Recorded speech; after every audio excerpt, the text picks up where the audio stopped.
Hi, this is Rob Paulsen, and you genius people are watching the Break It Down show. Welcome back, man. Welcome back. Thank you. As I said off screen, I so appreciate the fact that your standards are notoriously low for people like me. So I'm grateful that you had me back so quickly. Thank you. Well, if I quit finding gold in the trash, I'd quit looking there, So Beautiful. Listen, if that I'm going to steal that one. My friend Pete said, "Yeah, Rob, if I stop looking for gold in the trash, great. To the extent that I'm a nugget, I'll take it." I love it. Yeah, you were on about a month ago, and I thought, well, let's just first off, this is National Cancer Day. We had Jason Mendelson on the show a couple weeks back, and he's a survivor of HPV, and for him, it was throat cancer. And God, it sounded horrible to have to go through the treatment. And you were also, and as a voice actor, a survivor of throat cancer. So let's talk a little bit about your cause and the awareness that we're trying to create today. Thank you. It just is a happy accident that today is National Cancer Day. Sadly, for millions, we all know somebody who's been touched or whom we've lost to some form of cancer. It is certainly the most ubiquitous human ailment, it seems, that and heart disease. But so to the extent that people deal with it on a regular basis, I suppose every day is National Cancer Day. But today is the day in which the world draws attention to it. In my case, a few years ago, I was diagnosed with stage 3 metastatic squamous cell carcinoma in my throat, the base of my tongue, also HPV related, which now has accounted for enough cases to be the 6th most prevalent cancer in the world, which when you're talking about cancer is not a small number. I believe that approximately 600,000 people will be diagnosed worldwide with the particular ailment that I and Jay dealt with. And the sort of thing that sadly we lost Eddie Van Halen to. It's a double-edged sword, as often is the case. When I was diagnosed, I was told from the get-go, here's the deal. We're virtually sure we can cure you, but before we do, we almost have to kill you. And I think what Jay referred to is pretty much my story. The treatment is brutal. It doesn't do anybody any good for me to sugarcoat it, because if it's caught early, like mine was, even though it was stage 3 in this particular instance means that it had migrated or metastasized from the base of my tongue, which was the primary tumor, to a lymph node in my neck. And that's how I discovered it.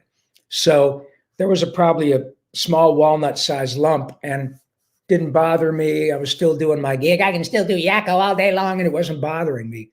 But it was diagnosed as that.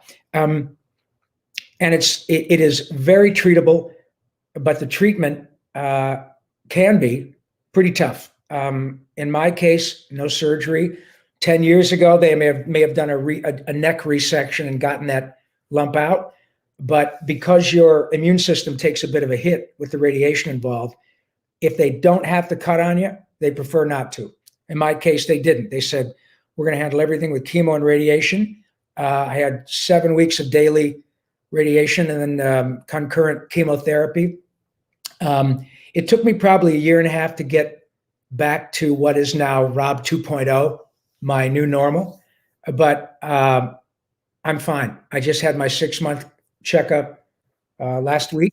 I am cancer-free. I have no reason to believe it'll come back. But for more information on this particular type of cancer, folks can visit Head and Neck, all lowercase, headandneck.org. I am now in my 2nd year of the spokestune for the Head and Neck Cancer Alliance. And there's a lot of really good information, dental checkups, going to visit an ENT, a general checkup with your internist for your yearly physical, a simple cursory visual and, palpitating examination can really make all the difference. So get it looked at. And if you are able to get it a little sooner than mine, you may not have to go through quite so much.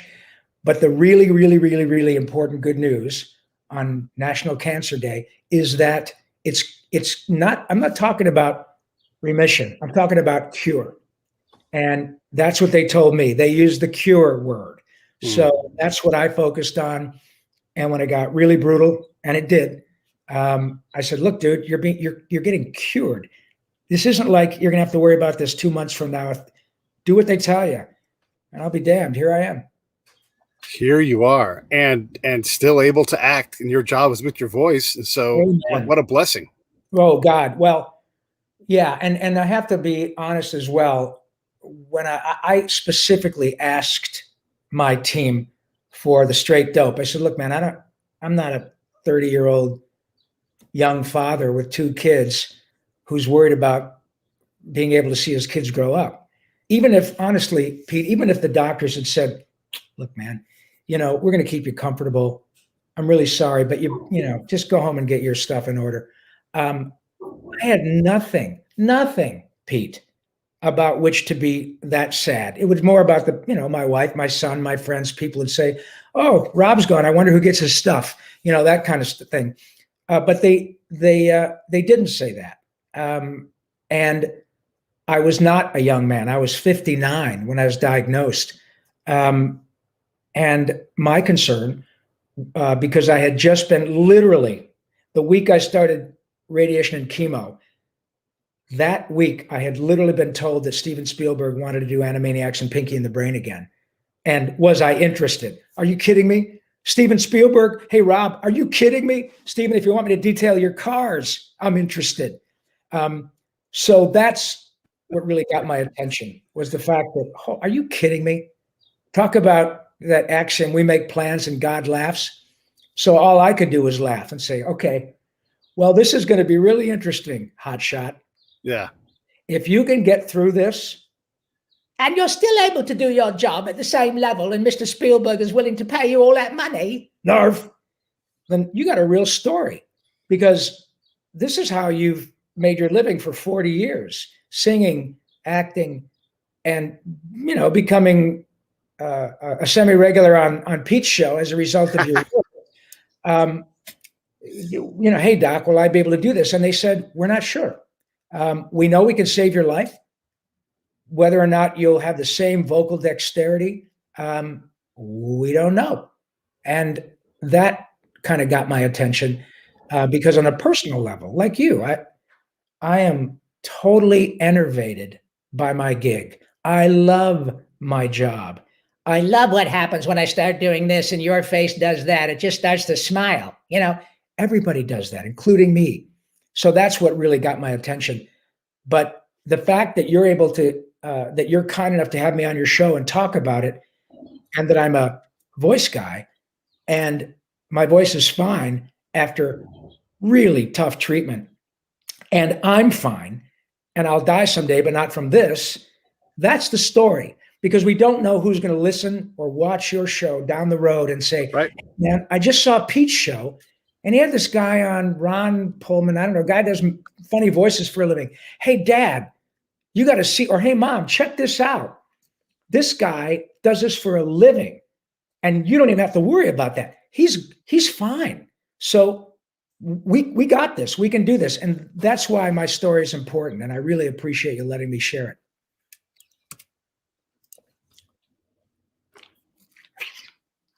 I'm doing too many things at once. I'm trying to produce a show here while I'm trying to host. I hear you. I wanted to pull up Jason's story and put it here in the links because. Oh, good. Yeah, we'll do that later. That'd be great. Yeah, because he talks about this and getting this shot to get in front of HPV. Yeah. For us adults, we're sort of already exposed, but you're young kids too. Yes. I literally have no idea about this. Yes, thank you for bringing that up. A lot of your viewers may know that for, I don't know, 15 years now, Gardasil has been prescribed for young girls to prevent them from getting HPV-related cervical cancer down the road. Now, the FDA has approved Gardasil for boys as well. I think it's up to 18, 21. I don't know, but that information is available at headandneck.org or American Cancer Society or Gardasil.com. But specifically for the same thing.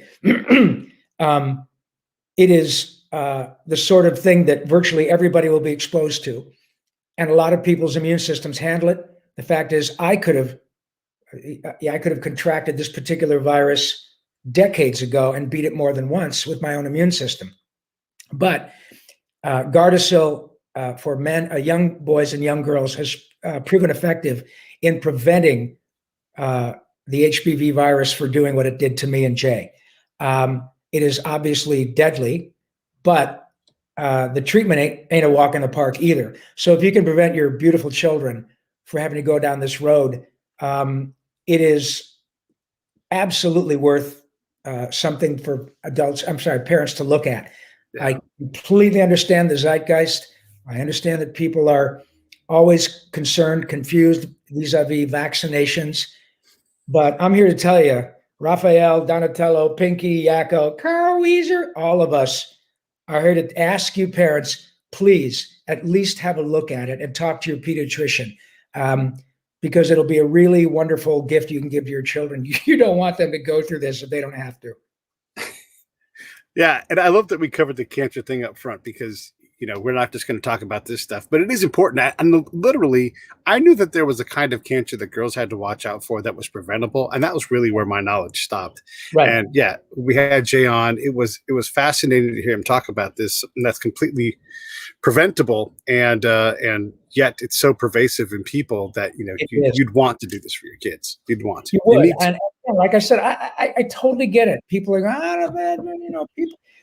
The problem, in my view, without getting too far off the mark, is especially now we're dealing with COVID, all these vaccinations are coming out.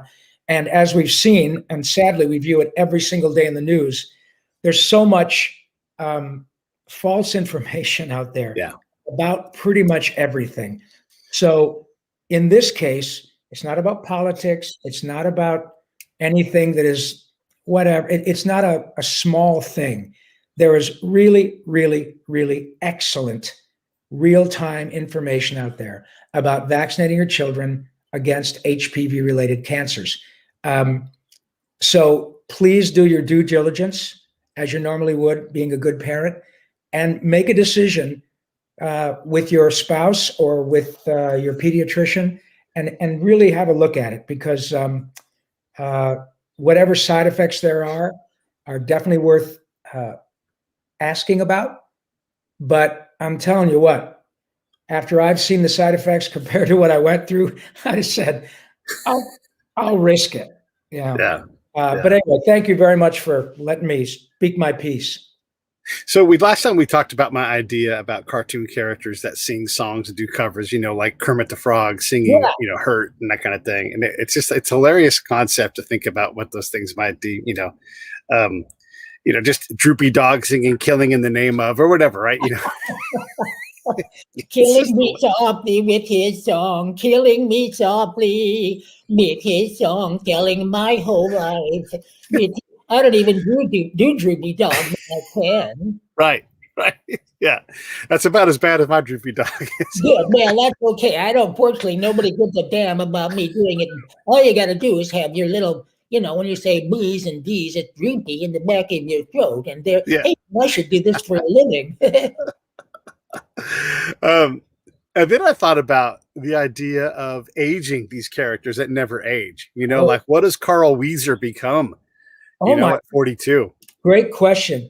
Yeah, well, that'd be interesting because he already sounds a little weird. I suppose if he got a little old, maybe he would sound a little like a cartoon Katharine Hepburn. And then, you get over here now, Jimmy. I'm going to beat you like a rented mule. I can't feel my leg. That's a great question. In fact, I used to kid around with my original Ninja Turtle buddies when the show really exploded in the 90s. And I said, man, this thing really seems to be taking on a life of its own. Little did I know. But I have this recurring nightmare in which I'm at a mall opening and they say, hey, the original Raphael, voice of Raphael, Ron Paulsen. They get my name wrong because I'm at a mall in Brea, California, wherever. And I'm in a broom closet or a custodial closet, and somebody says, okay, Mr. Raphael, they're ready for you. And I go out there, maybe smoking a cigarette with my green tights and a run in them with my big turtle shell. Hey, cowabunga kids, wow. Oh, you must be Jimmy's mommy. Well, turtle power, baby. All that really obnoxious stuff, thinking, what do you do when you get to be an old Ninja Turtle? The cool thing about my gig is nobody cares what I look like. And I had the great good fortune of working with Mel Blanc. I think I may have mentioned this to you before. And, he was almost 80 and looked like it. Mel Blanc, if you look at him, looked a little older than he was anyway. He had a charactery kind of rubbery face. But I'm telling you what, Pete, when he said, "Yeah, what's up, Doc?" he was ageless.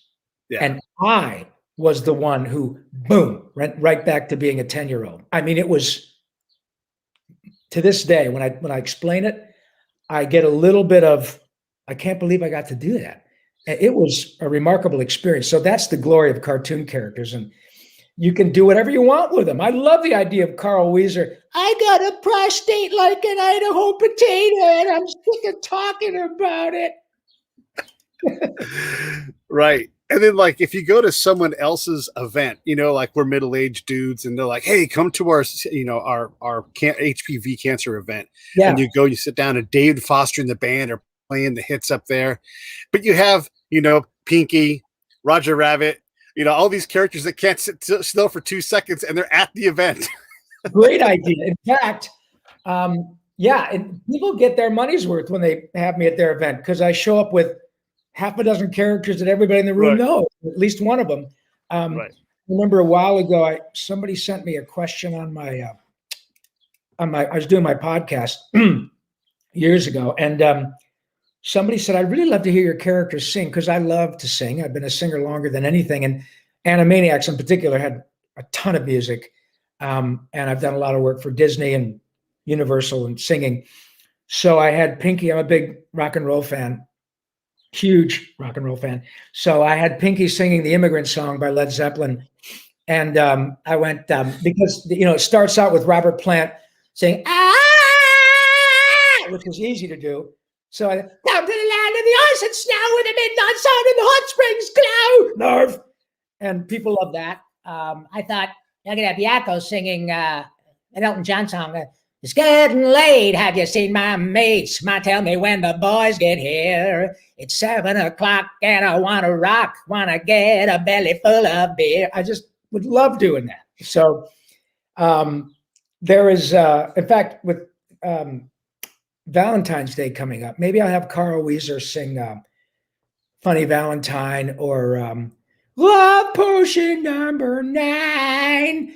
There are only 8 notes. I don't know how Carl can screw them up, but he manages to.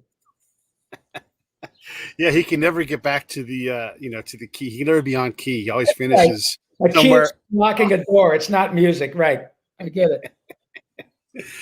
Yeah, but these ideas of taking these characters and playing with them and put them in different scenarios, it's just it's fantastic. Like, a middle-aged, rundown, whoever, even Jimmy Neutron, who goes to college, falls in love with a girl, ends up running a Foot Locker, and doesn't end up doing incredible things because that's what happens. I thought that I was going to develop a black hole in a can for people that I could experience it. And I love tennis shoes, but I'm working at a Foot Locker. I mean, come on, you guys, I had my own product, I had my own channel, my own TV show. What happened? Yeah. Right. I had a friend who was in Special Forces, and he's an older guy, and his kids would bug him, like, "You got to quit smoking and drinking so much. A doctor said," and he's like, "Something has to kill me, please." Listen, with all due respect, and I know that I'm preaching to the choir because you're, I think I froze. Can you still see me? See, he'll hear you. Okay. Well, it's froze on my side, no problem. But yeah, look, I know I'm talking to the real deal. When people use the phrase hero, they're talking about you and people who do what you do. As they say, I've played my share of heroes on television. You guys and our brothers and sisters in uniform are the real freaking deal. Yeah. So once you've been through what you folks have been through, you must think, look, if you're going to give me a hard time about having a couple extra beers, or if you're going to give me a problem with people shooting at me, right, a lot, I might have even have taken a couple. I might even have pieces of enemy shrapnel in my body. Trust me, I'm going to enjoy my freaking cigarette. I understand the kids. I understand the kids' concern because they love their mom and dad. But as a person who's, the age of many people who, I'm just a little too young for Vietnam. But you see my point. You were in the military. Yeah. Having done a lot of stuff with the USO, do whatever you need to enjoy your life, my friend. You have earned it. So I totally get that. Yeah, and it's just funny when you take that attitude though and you apply it to a cartoon character, years and years down the line. Oh, I love that idea, and trust me, one of these days when all this COVID stuff is over, I would love to have you come to a recording session someday because that really is the show, Pete. You and I have talked off screen about our mutual admiration for our friend John DiMaggio. Whom you guys would know as Bender on Futurama. But when you're in a room with John DiMaggio, Billy West, oh my God, Phil Lamar, Tress MacNeille, Lorraine Newman, my friend, the only thing you're going to have to concern yourself with is not being able to get your breath from laughing. and it is ever thus. There's no time when it's, well, that was a boring ass session. Never. Because you have grown people who are encouraged to behave the way you and I are behaving right now. And then they pay you a nice chunk of dough. Right. So when you have grown people who are predisposed to behaving that way anyway, and then they're encouraged and say, hey, if you do it really well, we'll give you more money. Oh, right. The rails are completely off.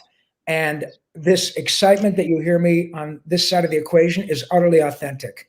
You try to stop John DiMaggio from being his badass, funny self. And it is a weekly miracle to be involved with. So yeah, it's a great, your ideas about old cartoon, we do that stuff all the time.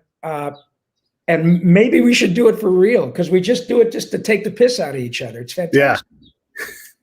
Well, like my, my friends were all in our 50s, and so different stuff hurts for no reason. And it's just, it's like you are a cartoon character at some point. You're like, I hurt my foot walking. All I was doing was walking. Does it hurt you when you swallow too? I just had some marshmallow fluff, and I swear to Christ, I think I'm going to explode from the pain. And I go, oh my God. And how many times? Well, I'm older than you, but the number of times I stop myself when I'm fixing to say something that reminds me so much of my father. And I don't want to do it, but I'm now understanding that depending upon how you embrace it, age really does bestow a certain amount of wisdom. And I can see my 35-year-old son heading not down a dangerous road, but down a road that I know because I've been down that road for whatever, to say, God, at what point do I say, you didn't ask me for this, but I'm going to tell you anyway, or say, no, he's got to learn on his own. And I really now see what my old man was talking about in certain instances. And if you're around, I'd say, Dad, I'm sorry I was a pain in the ass. You were right. I should have kept my head up. And he'd laugh and he said, well, you took a punch. You got a couple of dings and you learned. And look, man, you're talking to a guy like your buddy Jay, who, if somebody told me 10 years ago, here's the deal, Rob, you coming up to a 10-year chunk of your career and your life where you're going to start a podcast. It's going to be really successful. You're going to start doing personal appearances. You're going to get another shot at Ninja Turtles. It's going to be as big as the first shot. Then Animaniacs is coming back again with Steven Spielberg, with all your friends. The audience is going to lose their mind. Oh, wait.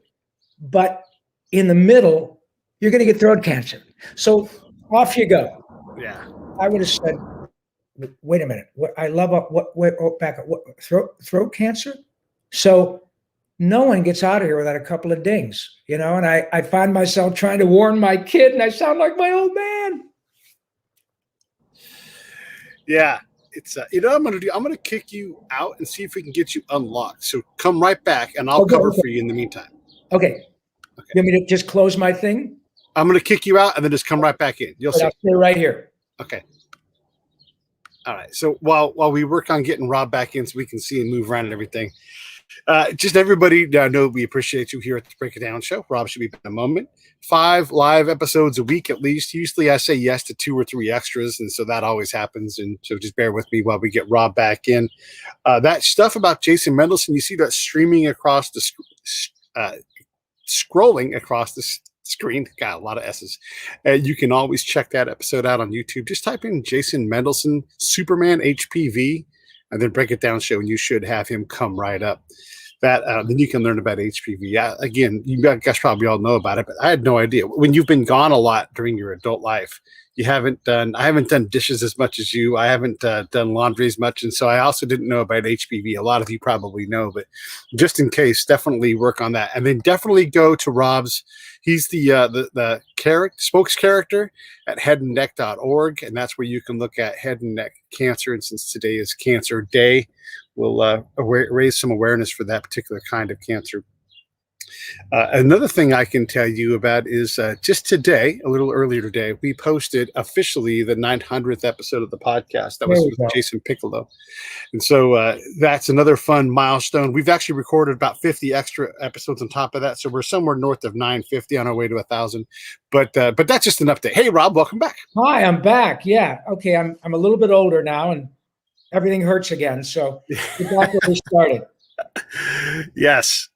And then going on this concept of putting characters in different different time frames, that it's fun to cross universes and then put them again. Like, hey, let's all go to Palm Springs for the weekend, and what that seems like, with like.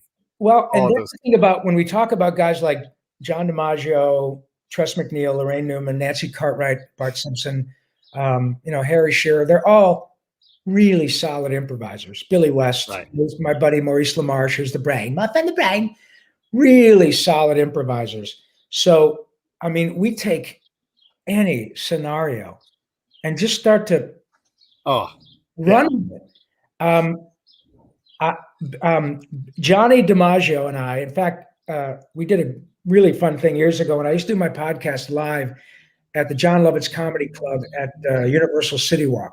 And Johnny was my guest one night. And this was when Anthony Weiner, what a perfect name. Anthony Weiner was, misbehaving again after he got popped the first time. Okay. Right. And so on the way into the show, I love to write parody songs. For instance, Christmas, I've become an honorary Jew because everyone with whom I work and all my friends are all Jewish in Hollywood. So I'm changing my name to Baruch Paulsen. And I like it. During Hanukkah, I sing down the road lives Mrs. Nagel. She says, hey, you want a bagel with cream cheese and lox? I bought some new socks for walking in the kosher wonderland. Okay, so I love doing stuff like that. So on the way to this gig with Johnny, because Tony Weiner was everywhere, there was a great song by the Shy Lights, a huge hit in the 70s called Have You Seen Her? Have you seen her? Yeah. So I came up with oh my God. I came up with I tried, let's see. Well, I had to give up my congressional seat because I got caught texting pictures of my natural meat. I'm a wiener. Yeah. Call me Tony Weiner. And so Johnny, being the fabulous guy he is, stood behind me while I sang that, and he was my background vocals. Of course. So I'm going, it's my wiener, my creepy tiny wiener. Oh. And Johnny's in the back with this big man. Oh my God, it was so great. It's on YouTube. So just YouTube, Rob Paulsen, Tony Weiner, whatever. But you can see what Johnny does. And we do stuff not planned. It's what they live for. Yeah. And so all of your ideas, I always say, one of these days, man, we got to get you in a camera and a microphone, and we'll all just improvise. Oh my God. All of us going to hang out in Palm Springs like an old Rat Pack episode. Right. And like the Tasmanian devil going, let's go to Rosarito. Oh my God. Well, see, now you're doing it to me because I know all these people. Jim Cummings is the voice of the Tasmanian devil, Winnie the Pooh, and Tick and Darkwing Duck. So you've got the same character and says, oh, bother. And it just makes women, I love Pooh. And most people, but I've seen Jimmy say, oh, you're a very lovely little girl. And they just go, oh my God, it's Winnie the Pooh. It's wonderful. Yeah. But he's also the Tasmanian devil. That just shows the breadth of this guy's talent. Yeah. We did a show together years ago in the early 90s called Tasmania for Warner Brothers. And Jimmy was a Tasmanian devil. Maurice LaMarche played Taz's father as Bob Hope. And so he would say, hey, hi, Taz, I'm going to take you out there and work on my pudding stroke. Oh. And it was fabulous. Dan Castellaneta, whom you guys know as Homer Simpson, was on the show. Right. And man, once Jimmy would start riffing as Taz, sometimes he got a little blue, but oh my God, was it funny. Fabulous. Crazy fun. I know you guys are all pros, but how do you hold it together? Like, how do you when your improvisational mind is always going like that, how do you even stay on script and on schedule? It seems like, I mean, again, you're pros, but Well, it's a fair question. And trust me, there are more than 100 times in my career, probably, that the director or producer on the other side of the screen or the glass has said, hey, excuse me, we got to rope it in, guys. We got another session coming in. Or you just told me, Rob, that you got a hard out at 4. Right. We haven't started recording. It's 3 o'clock because you guys are making each other crack up. The trick is, and wonderful directors like Andrea Romano and Gordon Hunt and Ginny McSwain and Chris Zimmerman, all these people who direct us, do a really good job of keeping us in line, but understanding that creative energy that might result in stuff that is not usable because it's a little bit blue is utterly part of the equation in terms of the energy that is brought to the project. And under most circumstances, we all work together and we much prefer it. We don't have to, which is one of the great things about the gig. If you're ill or if you're not available, you still can get picked up on your own and get paid. It's great. But I have had more than my share of hit shows. And every single time, without fail, Pete, it's about everyone working together. Simply because that energy that I described earlier really ends up on the screen. Because a high tide raises all boats. I'm way better surrounded by those actors because they say stuff that I don't think of, but it inspires me to come up with something to respond to it. And so it is definitely a concern. Some with more actors than other. The people, the usual suspects I'm mentioning. John is one of the worst offenders, as am I. And we sort of can't help it. But just as when I was a kid and I got to work with Jonathan Winters, I don't know, 7 or 8 times, unbelievable privilege, first of all, because he was and still is one of my heroes. But I learned early that they built extra time into the recording sessions because they knew John was going to be John. And who the hell wants to tell Jonathan Winters to shut up? Nobody. Because A, he's Jonathan Winters, but B, it's a free show. People pay a lot of money. Yeah, totally. Yeah. And here we've got him in the studio with what other wonderful actors, but when they say, okay, Jonathan, action. And Jonathan all of a sudden starts to riff and he's invading Omaha Beach on D-Day. And he just goes off for 10 minutes improvising with everybody else in the studio. But the cool thing, he sets it up for us. Or he used to just, like, he would say something that you could respond to authentically in the context of the improv, but not know what Jonathan was talking about. I mean, it was so remarkable that you could play with Jonathan and not even know where he was going. It was crazy to watch, but it might have taken 20 minutes. And then he would get back on script and off we would go. So that's part of the trick is knowing when you hire certain actors that you're going to get really great stuff. Really great stuff. It's going to end up being an embarrassment of riches. You just have to know when to tell them to shut up, and and we all are used to it. But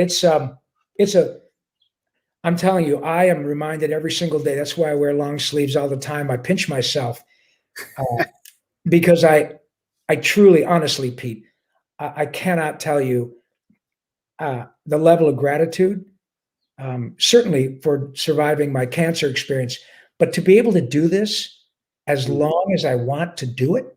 And then I get to talk with my new friends, Pete, about it. Oh my God. I'm a blue collar worker in the dream factory, man, but I have won the lottery and I know it. It's the coolest way to move through life. I'm so lucky.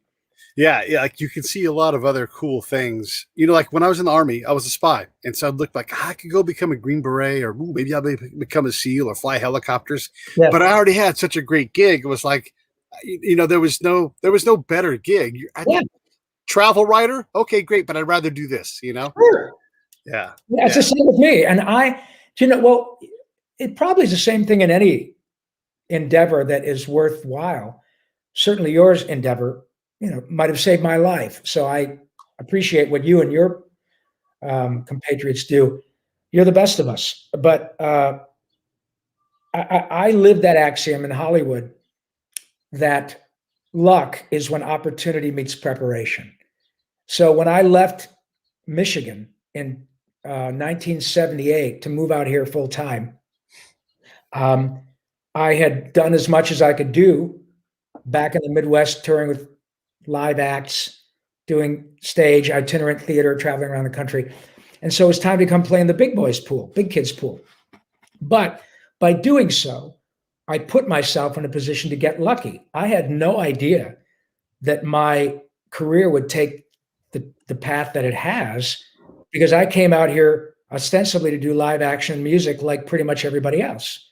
But because I was here and because I followed my gut and was able, at 22, fear is with a small f. I mean, what if I do if I don't have money? I get a job. I'll figure it out. I can't not do this. So 10 years after getting here, I'm get asked to do animation. And of course I said, yeah, I just want to work. And everybody likes cartoons. Are you kidding me? Great. Yeah. So after about 10 or 12 sessions, I told my agent, hey man, don't keep me from the on-camera stuff, but I'll take this every goddamn day if I can get it. Yeah. I am so glad. So little did I know that the opportunity presented itself. I was prepared, and boom, I got lucky. And I never would have gotten lucky had I not moved to LA 10 years earlier for a different reason. That's why finding your passion early, if you can, and I realize that there are a lot of people watching who are lovely, gifted, talented people who for some reason haven't yet found it. And that's okay. Sometimes it takes people longer. I just knew early that I was bit by the performance bug. The only thing I wanted to be more than an actor was a hockey player for the Red Wings. And I had neither the talent, temperament, nor dental insurance to make a dime as a hockey player. I was pretty good until I got to college, then boom, and that was done. Yeah. But I knew that I had this other thing that just literally made my soul happy every day. And so that's how luck often happens. It's really more about now that I'm really fortunate. I didn't get lucky over and over again. I'm good at my job. You're good at your job. I should be good at this. But I got lucky that I was in the right place when I was prepared. And it never would have happened had I not driven, 2,000 miles out here in my little Honda at 22 years old. And that's how that happens. I love it. You actually did something for me, and just about every guest that I have on, does the same. And I just get to absorb all of these lessons from life and nuggets and everything. And I used it. It was your grandpa's thing, you said. And he said, go ahead and go out west and let, there's a big old ocean called the Pacific, and let it pacify you. Yeah. And I have said that probably 10 times since you said that. Your grandpa is still alive, and you've contributed something to my world. You must have a similar thing with all of the interaction, all the brilliant writers. And I want to add this in too. So weave this in when you get a chance. How hard is it to write for you all? Like, do you have to because the audience is an improvisational audience, right? So you've got to get the story to move along, but you don't want to overwrite because you all can do it, so give me a theme, a setting, everything. So what do you collect personally from all of these incredible people that you work with? I mean, if Steven Spielberg is talking, I'm going to shut up and listen to what he has to say. I met Sly Stone a couple of times. Boy, and that guy in between like the moments where you're like, what the hell's going on? Yeah. Were these pearls. And like he at one time said, if my music isn't good enough, I don't deserve to eat. Yeah. And I thought, God damn, that's what I'm competing against. Yes.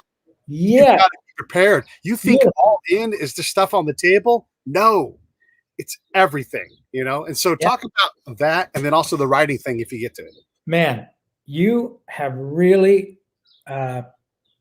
you did this last time too. You're so good at pushing a button that really works with me. I have had so many opportunities to work with the best of the best. And people who have all the money they'll ever need, all the money their children and grandchildren will ever need, all the celebrity you could possibly wish for, legacy,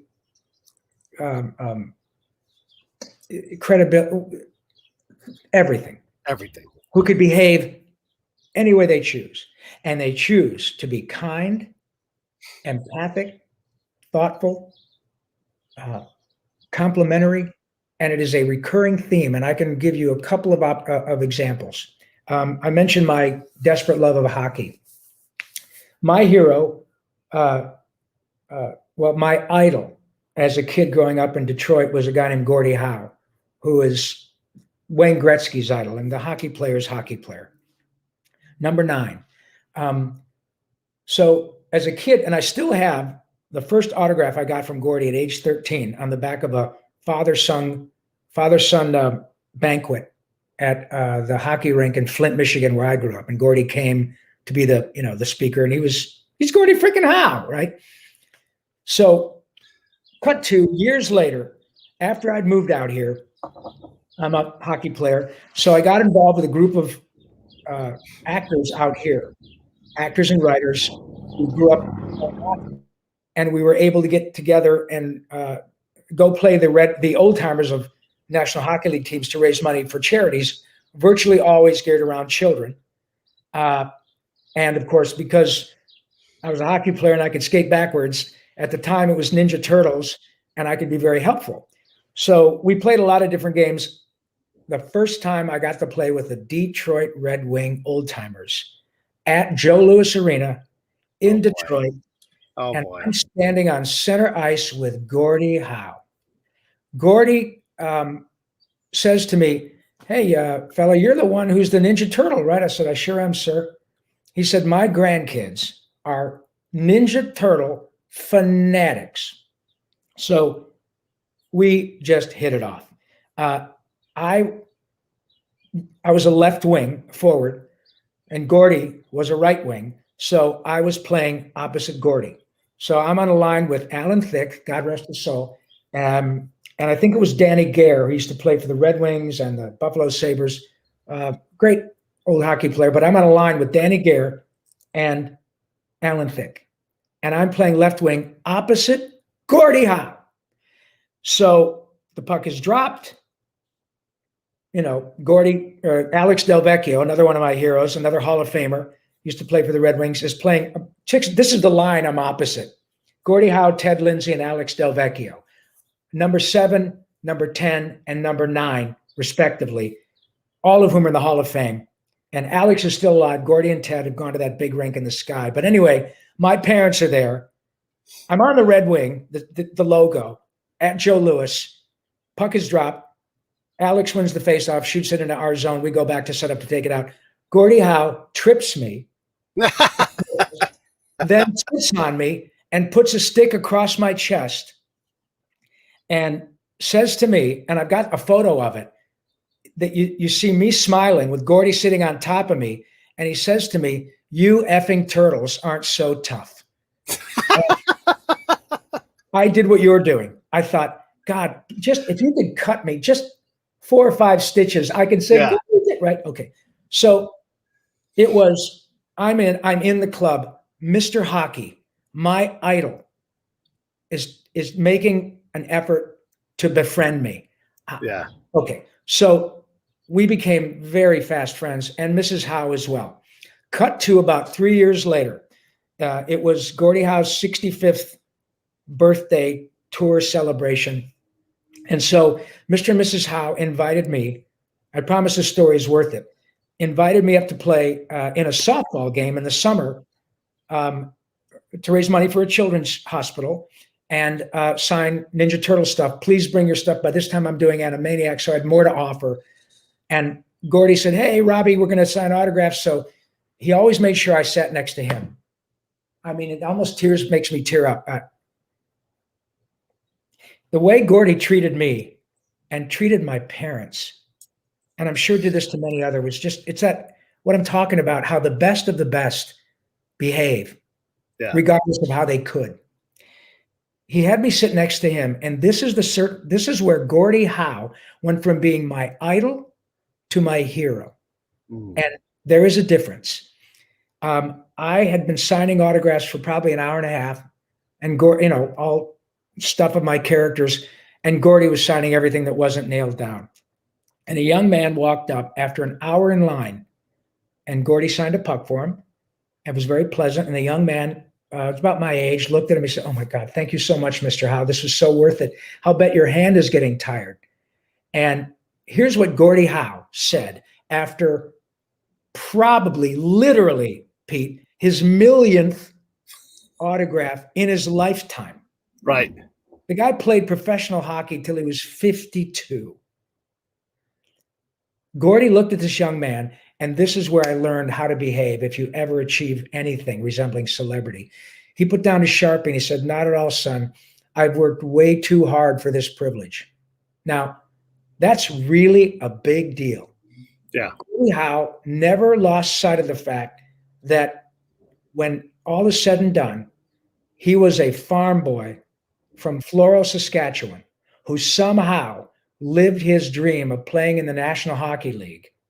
And now he is the idol of every player who is in the NHL after him, has grown up saying, see my nose? It's crooked because Gordie Howe did that to me. Or these two teeth right here, Gordie Howe. Right. And I am sitting next to him, and I get the lesson at my idol who becomes my hero. And he kept in contact with me till probably 6 months before he died.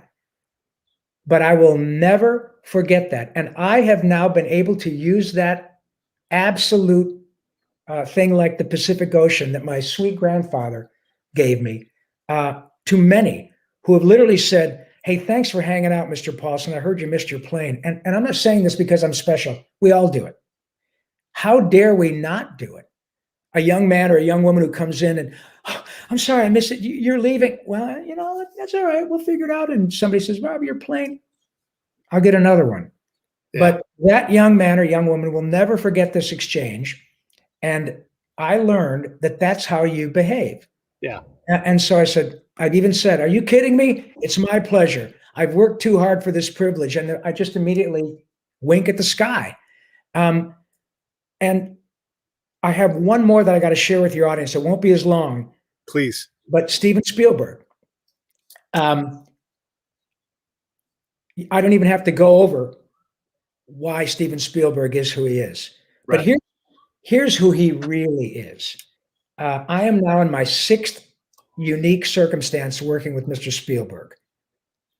I don't think he'd walk up to me on the street and say, hey, Rob. He might, but it doesn't matter because my experiences are indicative of what I've heard other people, and it's no different. When we did the launch party for Animaniacs in 1993, it was a huge to-do at the actual foot of the water tower, the place where we all live in Burbank. It was actually at the foot of the water tower, huge party, hundreds of people. It's a very collaborative effort. Writers, animators, storyboard artists, musicians. At the time, the studio was being run by a guy named Bob Daly. And so Mr. Daly came down to the party and, we saw him coming with Steven. We were all cast and hired by Steven. But of course, we didn't hang out with him every day, but it was a big deal. So here comes Stephen. And I'm sure when he walked up to each individual person to congratulate them, and he did, it was, okay, this is the guy who does Yakko and Cookie and Dr. Scratch. Oh, yeah, okay. Doesn't matter. When he got to me, Rob, oh my God, that Countries of the World song, oh my God, how did you, all of that. Yeah. Okay. But here's what he did that made him worthy of being a hero. My son at the time was 8, and he was with me. And here's what Steven Spielberg did. He said to me, thanks so much, Rob. By the way, is this your boy? I said, it is. Nice to meet you, young man. You know, your father is real. Okay, all that. Here's what Steven Spielberg did. He said, Rob, do you mind if we get a picture? Do you mind if we get a picture?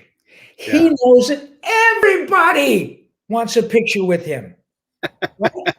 So what he does immediately is takes the onus off me to have to say, God, I really want a picture. Do I risk overstepping my bounds with the king of Hollywood? Right. Or do I just let it go and say, shit, I should have asked him. You know what I mean? Or do I see somebody else getting a picture and I haven't asked? And then do I go at all that stuff? So the best of the best says, I know what they want. Yeah. And I don't want them to feel uncomfortable because I'm a kid from Phoenix who had an 8mm camera. Right. Now I'm the king of Hollywood. I know what that young man wants. And I know that had I gotten to meet Billy Wilder or Alfred Hitchcock, I would have been doing this. Yeah. And so I know now the power of my celebrity. So I know that it's about making it about Pete. It's about making it about Rob. It's about making it about Rob's son. And that's the story. So how could I behave any different to the extent that I've cultivated a little celebrity with a small c? I get it. I don't draw them. I don't write them. I'm just the actor. I'm really good at my job, but Jesus Christ, I ought to be. Yeah. But when somebody meets me and now they start to tear up because they're meeting the voice of their childhood, I have these examples in my head and in my literal life who've shown me how to take that person's hand and look at him in the eye and say, you have no idea how deeply your kind remarks affect me. The fact that you're crying joyful tears because you're meeting Raphael, Pinky, and all that. I'm telling you, Pete, I've had so many of those examples. And I'm a nice guy. I want to be a better one. And that's why those exchanges are important, because it makes us a better humans, you know? Yeah, it does. It's easy to default to intolerance and anger and all that kind of stuff. So easy, you know? It so is. And I sometimes take issue with the word tolerance. We all try to be tolerant, but shit, man, I don't want people to tolerate me. Yeah, right. I want people to accept me, to like me, right? Yeah. Now, not everybody's gonna. That's just life. Yeah. But when I see people saying, I wish you'd tolerate this group of people who happen to believe differently than you do. Well, yeah, unless they come up and smack me in the face or they espouse violence or killing, of course I accept them. I'm only a second generation American. I'm the product of immigrants from Macedonia and Denmark. I am a clear, like millions. I am what the ethos of this country is about. Yeah. Shame on me if I just tolerate you.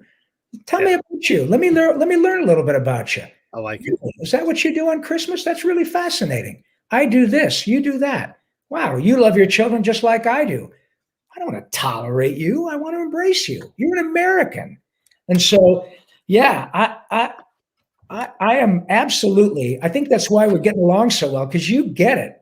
Yeah. You know? And how would you not? You fought on my behalf.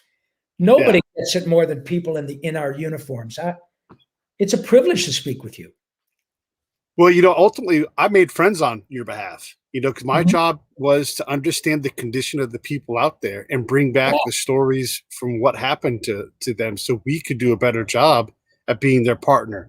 Yes. So that if something bad was going to happen, they might tell me, So I didn't start by looking for where are the bombs, because no one's going to tell you that. But if you start by saying, hey, how are things? Tell me one small thing that we can do to help or whatever it is. Sure. And if I seek to understand them, I can then get somewhere. And I try to live this. I try to live the same way. And I'm a pretty good dude too. And I try to always continue to be a better dude and shut up more and all those things. Well, that's what I say. As I've gotten older, and clearly I was aptly cast as Yakko. I haven't shut up for a freaking hour. But what I often say to my son now is, look, I'm smart enough now to know what I don't know. And it's a lot. But when I'm right, I shut my mouth. When I'm wrong, I apologize. And I have never learned much by talking. I learn more by listening. I'm in a position now where people want me to talk, where they want to hear what I have to say, because I have an interesting story now, especially as a result of not only the throat cancer, but because I've gotten to work on a number of shows that have become inarguably iconic. Right. And I'm learning that the joy of these characters really affects people on a profoundly deep level. And I never knew that because my celebrity is tangential. People recognize me more via my face because of things like this and a lot of interviews and magazines and all of that. But every time, without exception, that I'm recognized and people find out what I do, and I throw this out or hi or throw that out, it does what you do. You start to smile. Some people shake. Some people laugh uncontrollably. Some people cry. I really, truly, till I got older, never knew how deeply those characters affect people. And so I believe I have a responsibility now to not disparage, oh, it's only cartoons. Bullshit, man. This is a big deal. Not only has it paid for everything in your life, but there are people who often say, oh my God, my childhood was and thank you for that. And blah, I'm so excited. You and your friends. And I go back to let me tell you something. There are maybe hundreds of thousands of people out there who say to me, not all of them, but I get it over and over again, but for Pink in the Brain, Ninja Turtles, my childhood was an absolute mess. So my tears are gratitude. This is my family now. This is my wife. And you see, we're all wearing Ninja Turtle shirts. You know why?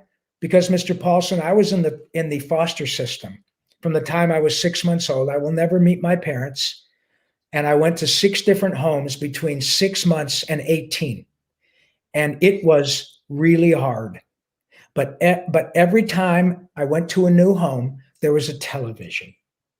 And then they start to choke up. Yeah. And Pinky, Raphael, Yakko, and the Tick, and Biker Mike, whatever it was, they were all there to greet me. And I'm telling you, they were my extended family. And now I'm okay. This is my wife. We just celebrated our 10th wedding anniversary. And we're here. We drove from 2 freaking states away. Come on. Just to shake the hand of Raphael. And my kids love Ninja Turtles. I love Ninja Turtles. They understand that the reason I'm crying telling you this story is because I told my wife this story when I met her. Oh my God. Yeah. And I do this. I don't even know what to say. I was paid really well. This guy I wouldn't drive 2 states to see anybody. Right? But it's that important. So it's not just a funny cartoon show. Dude, this is a big deal to people. Yeah. A really big deal. And look at the position in which I find myself. My God, I now have the responsibility of carrying that torch. I can't get enough of it. And then nice friends like you allow me back on to talk about it. It's a huge thing. If I can be a force for joy and get paid for it, oh my God, it just doesn't get any better, man. Yeah. I learned from one of my guests, Matt Powder Mossler, and he just became a professional ski bum. And he says he chases wonder. And I'm like, yeah, gather joy all the time so that when you can remember the last time you were mad, but joy, gather that and keep track of it like you do when you get mad. You'll have a lot more joy in your life, you know? Hey, man, what a great way to say it. I literally said in an interview last week, somebody said, what's your best advice to young people? And I said, we all have our own little things, but not unlike your friend Matt. I don't ever want to lose my sense of wonder. Yeah. I never want to lose that thing to go, oh my God, look at this thing. Yeah. I paid $100 for this. Do you know? I mean, it's all rhetorical. Right. Do you know I can be in Istanbul, and if I punch it in, I can find a Starbucks in walking distance, or I can be remarkable. Yeah. It is. And how does it do that? Or, the old standby, oh my God, have you ever seen a flower like this? I'm not a botanist, but I want to go, holy shit, how did that happen? And then the natural conversation gets to be, was this an accident? Or is this intelligent design? Or I never want to stop that. I don't want to have somebody have to poke me in the ribs and go, dude, do you not see how cool this is? I want to be the one to say, dude, check this out. How did this happen? And it can be as simple as being at the top of Mammoth Mountain in California by yourself. Yeah.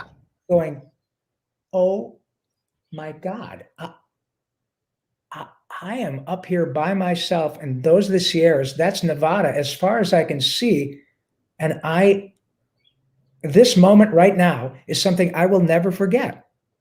I don't ever want to lose that, and so I totally get finding your joy at that old, Ram Dass, be here now, however you want to say it, live in the moment.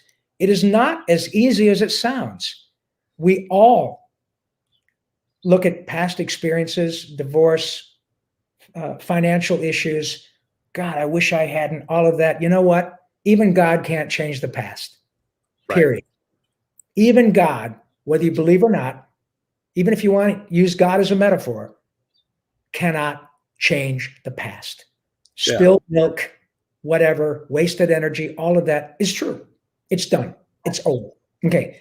By the same token, if I start to go, oh my God, if I get this job, I should, what if I don't? What if I don't? Well, did you give it your best shot? Yes.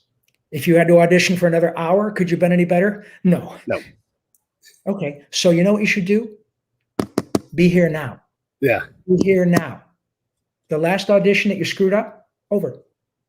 The last wedding you had, the last marriage, she dumped you.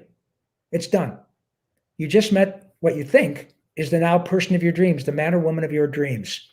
Be here now. What happens down the road is dictated by what you do now. Not worrying about, did you do it right down the road? I'm going along and I got throat cancer.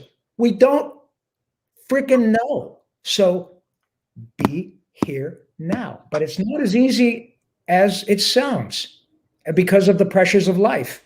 And man, I am constantly exercising that muscle to be pacified, to allow the Pacific Ocean to pacify me, to live in the moment, to speak with my new friend Pete about things that are really important in the context of the human experience. And I really believe that's what we're all here to do, whether we are former spies or cartoon actors, we're all here to try to help us figure out how to move through this the right way and help our children and help other people's children. And I really appreciate the opportunity to start to get a little ethereal, because that's what it's about. Well, I love it, man. I love that you're comfortable to go to those Oh, places and to all talk about damn that. day. Yeah. Yeah. Well, and then also from all of us out here in humanity, thanks for being our friend. Thanks for being our therapist. My Thanks for great being pleasure. just our comic relief. I mean, that's ultimately what you do for so many people. You can't watch cartoons and go, I hate watching cartoons. You No, watch them because they are a separation from your reality, even if it's just for 22 minutes, totally. you get that break. So And the cool thing thanks is, for doing that. not at all. Trust me, it's our great pleasure. But the cool thing is now that with the new ways in which we all consume entertainment, the streaming platforms, Hulu, Netflix, Amazon, Apple, Disney Plus, you name it.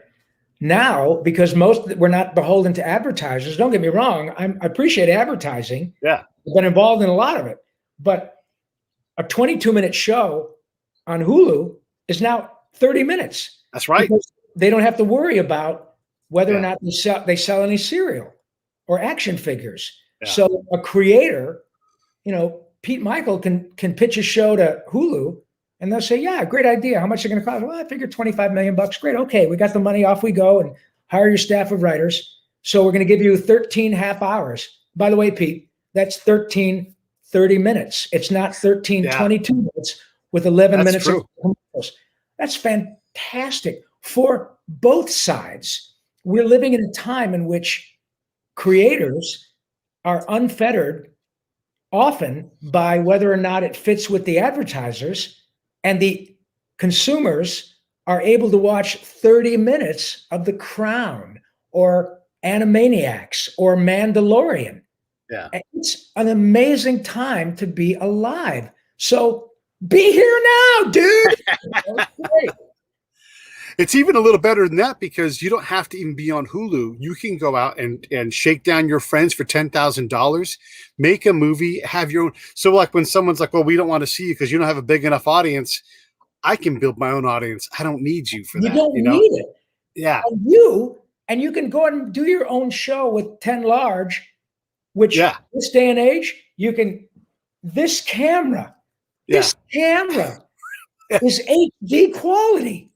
So you can get together with your friends in 10 large to pay artists, whatever, and put it on YouTube. And it's free. Right. Are you kidding me? It's so crazy. I know that to a lot of younger folks, they're going, wow, this guy Rob better rope it in. He's going to have a heart attack. Well, I'm an old dog, man. I'm an old Hollywood dog. So I've seen this change. So when I hear many people say, and don't get me wrong, I'm not telling them that their concern is unfounded. I get it. But I want to give them a reminder, a primer on what it's like to be alive in this day and age and be a creator. Man, are you kidding me? You can take your camera and a couple of other really deeply creative friends, spend a few bucks of your money that you got from high school graduation or because of your bat mitzvah or your parents, or you can just put a thing on this and ask people for it. Right. You go to GoFundMe or Patreon or whatever.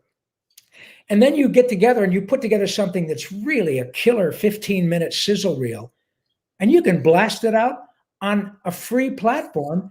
And within 6 months, you might have 100,000 people watching it. I mean, come on. And you don't even have to go to Hollywood. If you want to go to Hollywood, you can go with a really great calling card that you made for pretty much nothing. And you can bang on the doors just like I did. And finally one will open and the kid will say, let me see what you got. Well, here's the link, and click. And while you're watching it, they're going, oh, Jesus, wait. Holy shit, where did you get that one? Oh my God. Hang on a second. Hi. Yeah. Judy, hold my meetings. I think I got something. Yeah, hang on a second. And that stuff happens. It does. I mean, it really does. So what a great time to be a creator. It's fantastic. Here's my last funny idea that I was going to throw at you. And I know we're kind of long, but I think you'll appreciate it. I am dying for someone to do a short on getting on to the old part of the 110. And I think cartoons is the safest way to do it. Downtown? Yeah, like when you hit the stop sign and everybody's going 80, Oh, you're like, well, go! that's especially in Old Pasadena when you're heading in. Yeah, when you get on like 110 north. Yeah, the San Pedro Freeway or the 110 if you're heading north, the Pasadena Freeway. And you're right.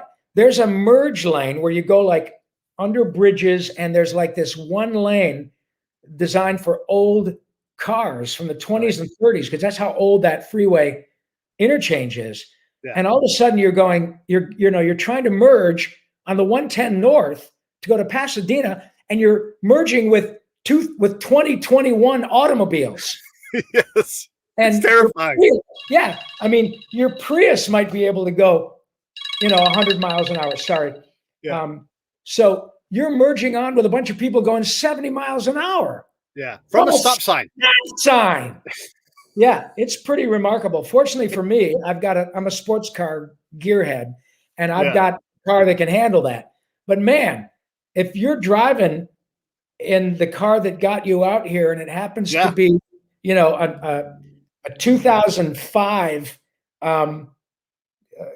Chevrolet Cavalier or whatever, and when you stand on it, it goes 0 to 60 in 9 seconds. You're gonna have to figure that out, man. You picked a good one. My response: become rich and famous, come out here, buy a 911, stand on it, and you'll be good. Yeah.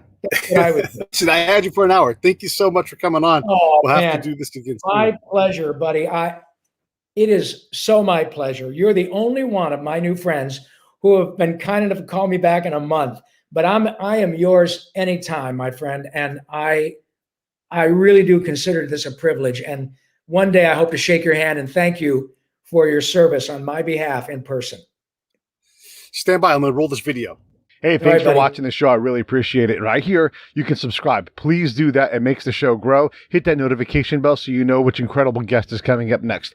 Down below is the PayPal link. You can put a small subscription in. That is an enormous help. All that money goes right back into the show. And then right up over here are the next episodes you should listen to, curated by yours truly. Thank you so much for watching the Break